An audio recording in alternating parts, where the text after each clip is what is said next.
When the ground is no longer safe, since the earliest primitive times, humans have always turned to a familiar choice. They turn to stone. They turn to caves. Not to conquer, but to survive. Stone does not burn. Stone does not collapse like wood. And deep inside, it shields people from what they cannot control, above the surface. For thousands of years, such shelters were enough to endure temporary threats. And in Cappadocia, people discovered that this familiar choice could go much further. Beneath the dry surface lies soft volcanic rock, a material strong enough to stand for centuries, yet soft enough to be reshaped, slowly, by human hands. At first, small rock-cut spaces appeared, scattered along the hillsides. They had no complex structure, no system, only enough depth to escape wind, cold, and immediate danger. But then, those spaces began to connect, not by accident, not out of curiosity, but because a new idea was taking shape. If the ground above could no longer be trusted, then safety might not come from hiding, but from staying below. Passageways were widened. Open spaces were calculated for long-term use. This was no longer a shelter.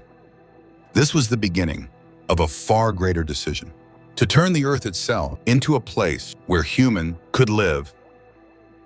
At first, each space belonged to a single family, a place to wait, a place to hide, a place to endure danger alone. But no family lived in isolation. They saw one another enter the ground at the same time. They waded through the same threats. They emerged when it was safe again. Information traveled faster than fear. Which spaces were deeper? Which entrances stayed open longer? Which chambers held air when others did not? And a simple idea began to form. If danger came again, why face it alone? One tunnel connecting two shelters meant more than convenience. It meant options. If one entrance collapsed, there was another way out. If one family was trapped, another could reach them. A shared passage meant shared warning, shared supplies, shared survival. This was not ambition. It was caution. The logic was ancient. A clever creature does not rely on a single refuge. It keeps several. So they widened a wall, cleared a narrow passage, connected two spaces that were already close. Then others followed. Two families became three. Three became a cluster. And soon, it felt safer to stay together than to remain apart. More people meant more voices, more coordination, more decisions made collectively.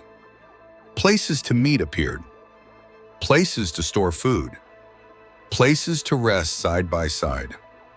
Water had to be accessible to everyone. Air had to circulate beyond a single chamber. What began as neighbors helping neighbors started behaving like a shared system. No one stood above it. No one commanded it. Each addition made sense on its own. Each connection reduced immediate risk.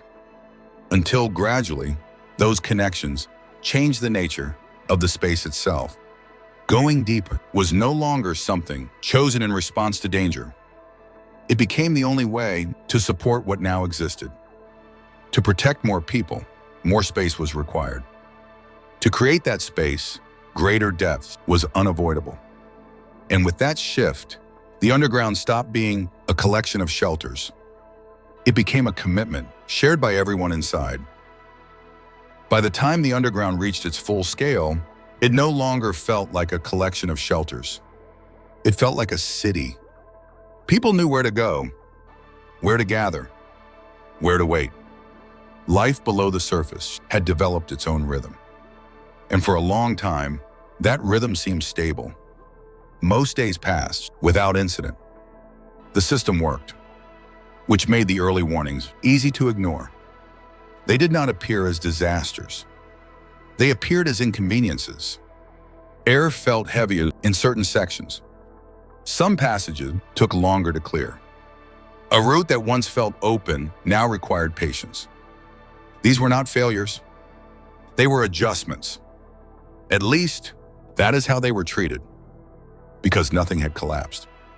No entrance had failed completely. No single moment forced a retreat.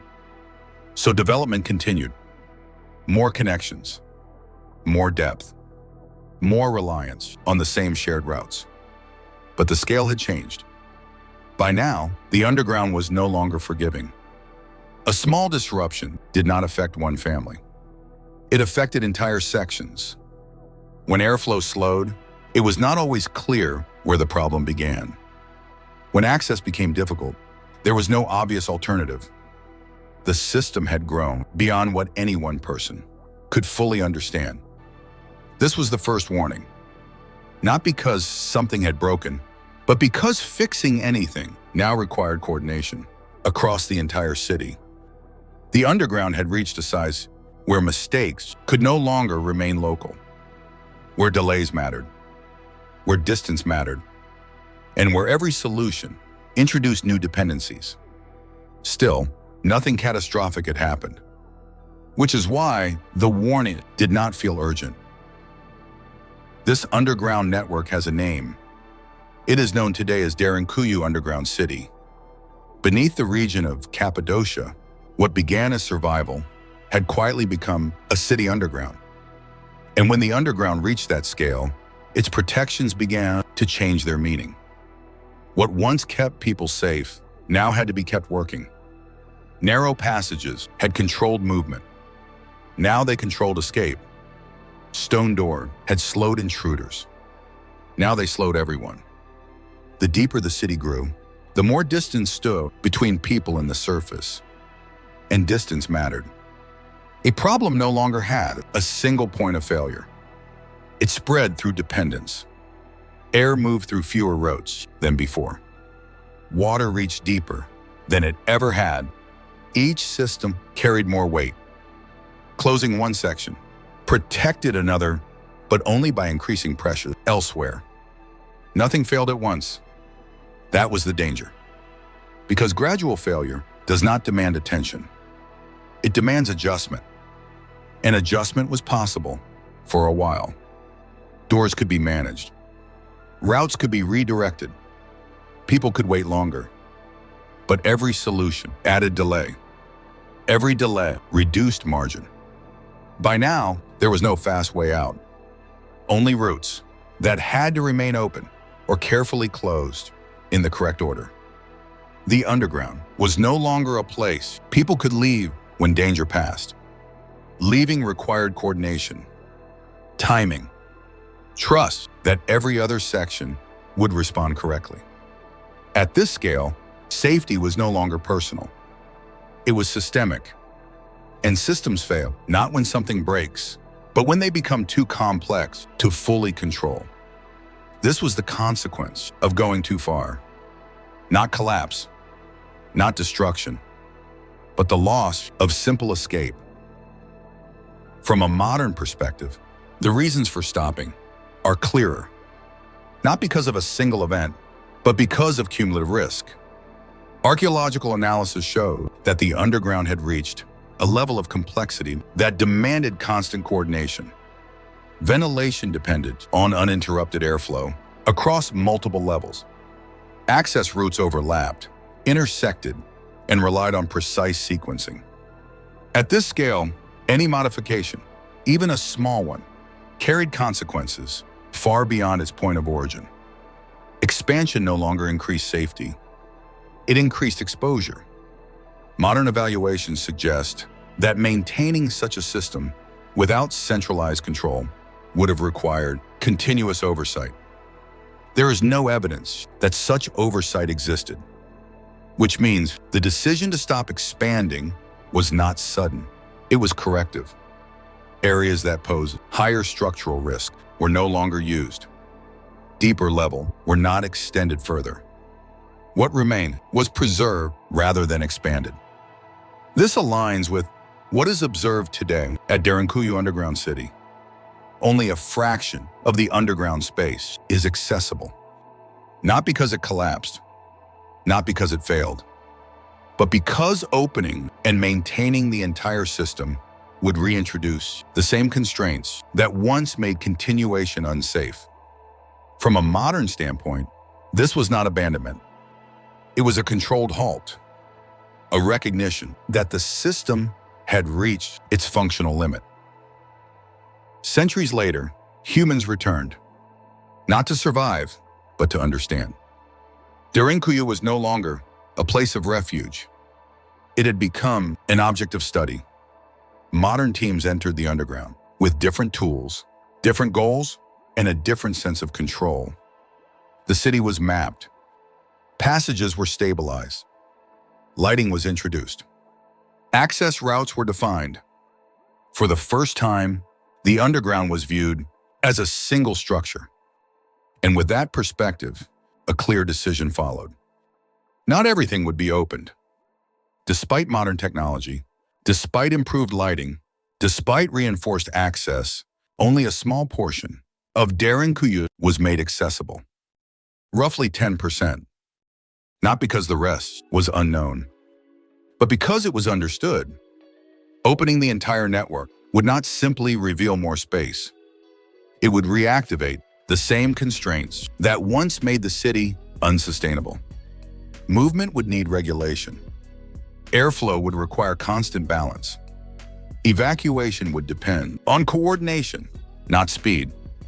So the choice was made to limit access, to preserve rather than expose, to study without fully reactivating the system. What remains closed today is not sealed out of fear.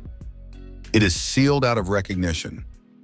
Recognition that Derinkuyu is not a ruin meant to be fully explored.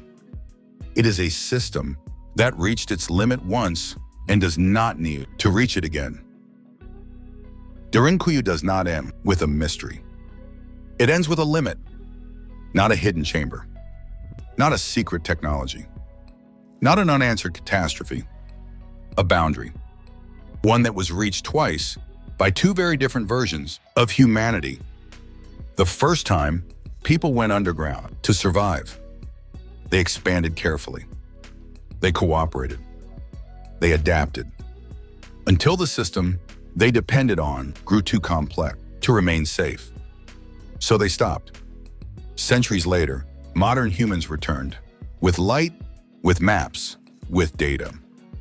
And after studying the structure, after stabilizing what could be stabilized, they reached the same conclusion. Not everything should be opened. Not everything should be pushed further. Because some environments are not dangerous until we insist on total control. Derinkuyu stands today not as a warning of what happened, but as evidence of what happens when restraint is chosen over progress. The unanswered question is not what lies deeper. It is simpler. How often do humans recognize the moment when understanding must replace expansion? And how often do we choose to stop before the calm becomes irreversible? Derinkuyu was never destroyed. It didn't vanish underground. What disappeared was not the city, but the continuity of memory needed to use it.